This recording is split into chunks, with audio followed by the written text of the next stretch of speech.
या गांधी जी ने हिंदी माध्यम की शालाओं के लिए चलाया।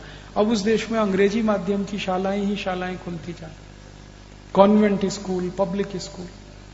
और हम कॉन्वेंट स्कूलों में अपने बच्चों को पढ़ा रहे हैं बड़े गर्व से कि हमारे बच्चे कॉन्वेंट में पढ़ते हैं।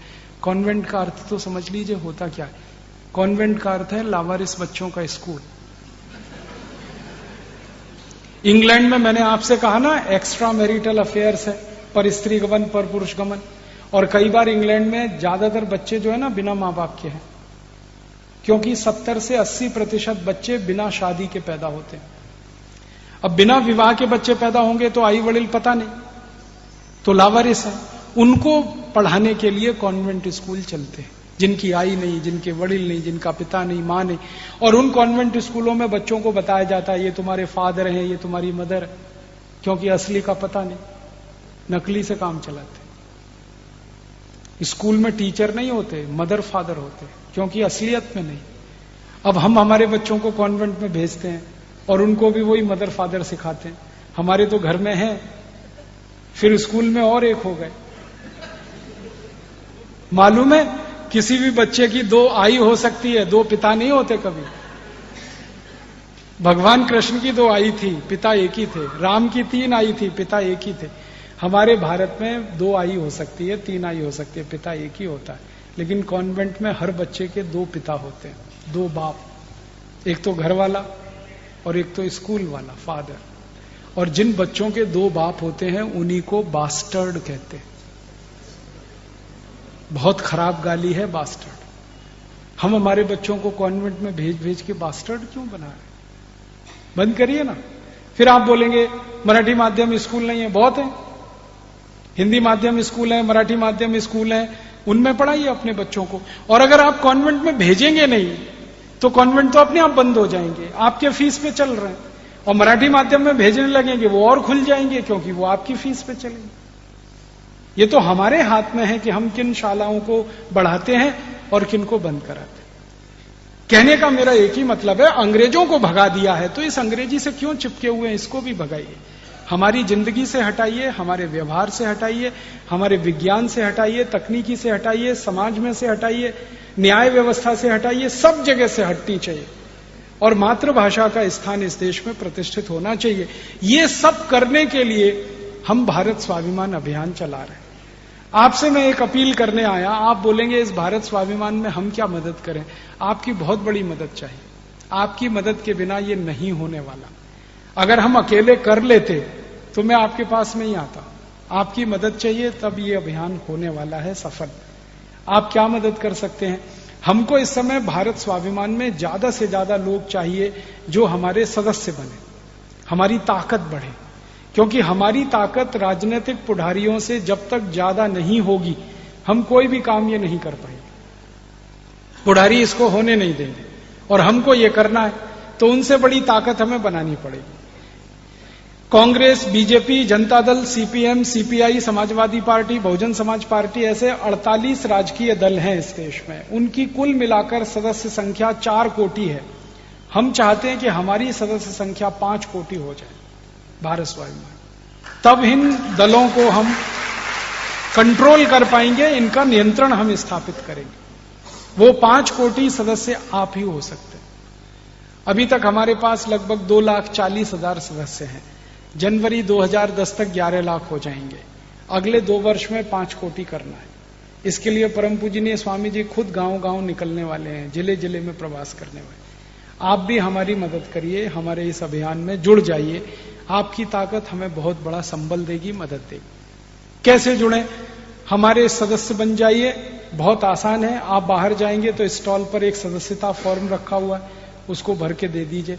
2 तरह की सदस्यता है, एक तो साधारण सदस्य है और एक विशेष है।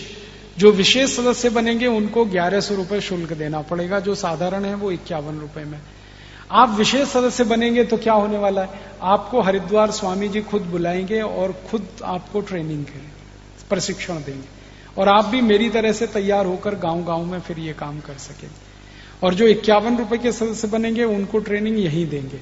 तो जैसी आपकी क्षमता है, जैसी आपकी शक्ति है, हमारे इस अभियान में सदस्य बनिए और 10-10 लोगों को बनाइए, ताकि जल्दी से हमारा संकल्प पूरा हो।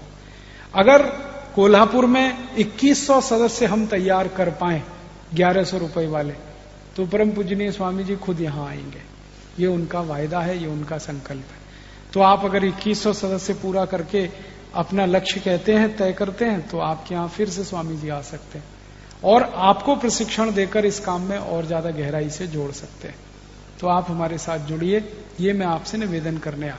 आप जुड़ेंगे तो 2 फायदे होंगे, एक तो हमें, एक आपको। हमें फायदा ये होगा कि थोड़ा सा धन जो आप हमको देंगे वो हमारे इस ट्रस्ट के लिए बहुत बड़ी ताकत है।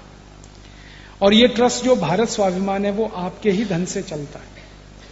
हम बड़े उद्योगपतियों से चंदा नहीं लेते, क्योंकि वो हमारे ऊपर दूसरे तरह का दबाव डालते हैं।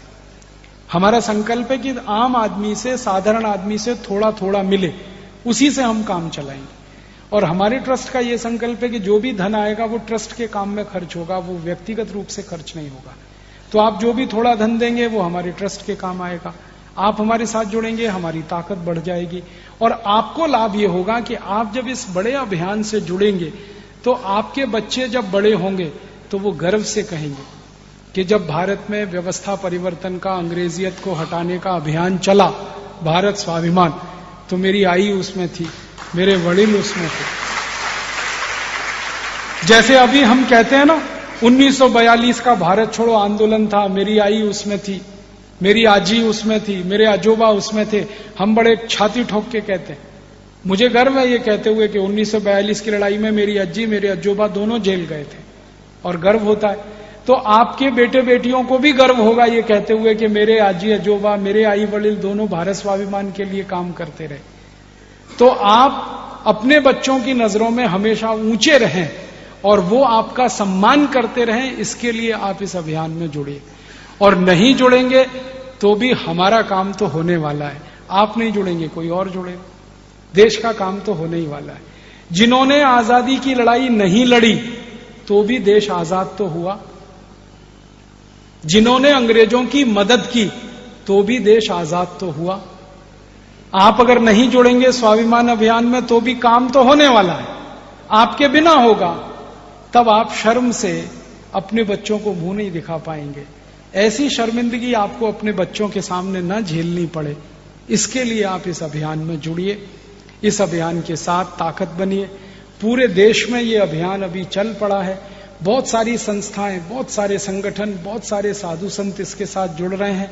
तेजी से ताकत बढ़ रही है। आप सोचिए 6-7 महीना हुआ है अभी ये भारत स्वाभिमान बने हुए, और 2,40,000 हमारे पास कार्यकर्ता है मात्र 6 महीने। साल भर में 11 लाख होंगे, 2 साल में 5-6 करोड़ से ज्यादा हो। इतना तेजी से बढ़ रहा है ये संगठन, क्योंकि बहुत सारे लोगों का सहयोग और सहकार हमें मिल रहा है। तो आपका भी सहयोग और सहकार मिले, आप इसमें जुड़ें, ये मेरी भावना है।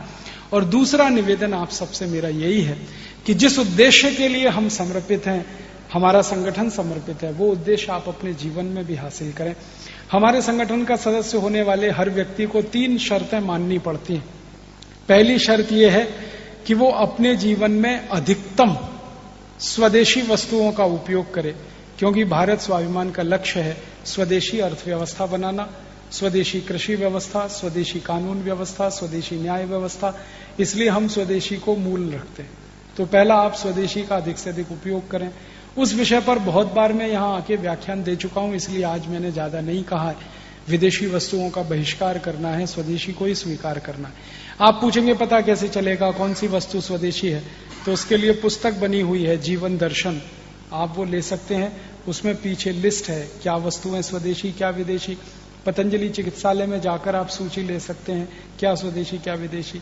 लाना हमेशा स्वदेशी वस्तु है, ताकि देश का एक पैसा भी बाहर ना जाए। अगर स्विस बैंक में पैसा बाहर जा रहा है और हमें दिल का दर्द है, तो दूसरे देशों में पैसा जा रहा है तो भी दिल में दर्द उतना ही है। इसलिए विदेशी वस्तुओं का उपयोग ना करें, ये पहली शर्त है।